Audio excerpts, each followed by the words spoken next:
harga lengan dan otot kau aku. Kau tahu berapa upahmu? Kau tahu jika mesin-mesin berhenti? Kau tahu berapa harga tenagamu? Petikan puisi Wiji Tukul ini tentu menggugah kita untuk berpikir ulang.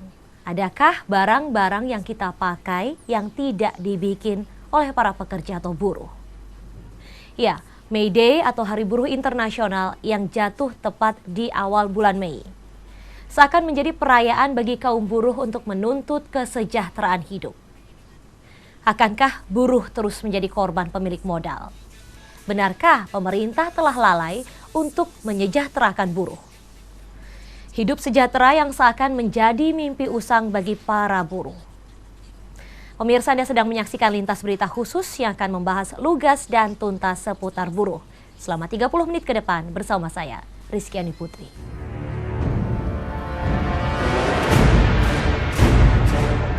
May Day yang selalu diperingati dengan demonstrasi menuntut kesejahteraan sejak era reformasi, sebenarnya telah diperingati sejak 1 abad lalu.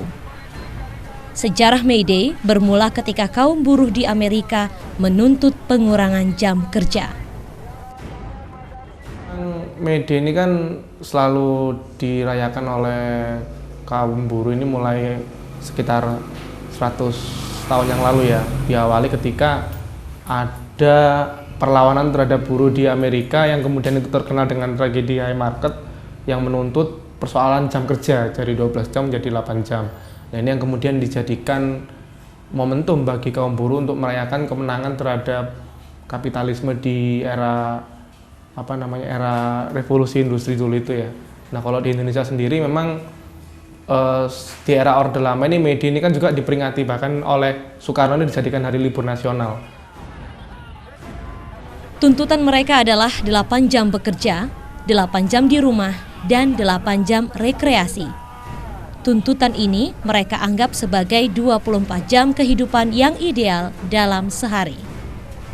Maka tanggal 5 September 1882, digelarlah parade Hari Buruh pertama di kota New York dengan 20.000 peserta. Tuntutan pengurangan jam kerja ini akhirnya menjadi tuntutan kelas pekerja di seluruh dunia. Setelah mereka berkongres di Jenewa tahun 1886. Selain itu, di Kongres Buruh Sedunia pertama tersebut diputuskan bahwa 1 Mei sebagai Hari Buruh Internasional.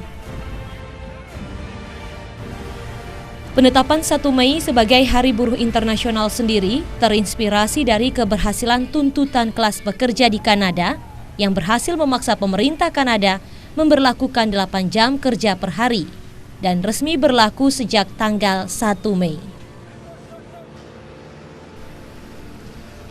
Kontras dengan kesuksesan rekan mereka di Kanada, buruh Amerika Serikat justru harus mengalami kenyataan pahit ditembaki oleh polisi-polisi. Tanggal 1 Mei 1886, bersamaan dengan mulai berlakunya 8 jam kerja di Kanada, sekitar 400.000 buruh di Amerika menggelar demonstrasi besar-besaran untuk menuntut pengurangan jam kerja. Aksi ini berlangsung selama 4 hari hingga tanggal 4 Mei 1886.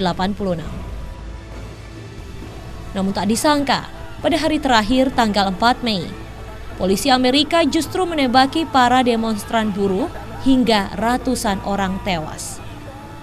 Pemimpin buruh juga ditangkap dan dihukum mati. Peristiwa ini pun dikenal dengan tragedi High Market karena terjadi di bundaran lapangan High Market.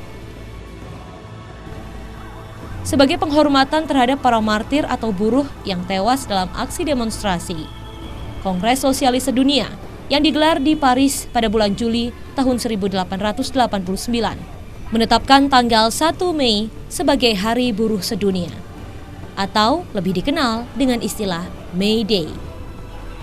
Hal ini memperkuat keputusan Kongres Buruh Internasional yang berlangsung di Jenewa tahun 1886, 3 tahun sebelumnya.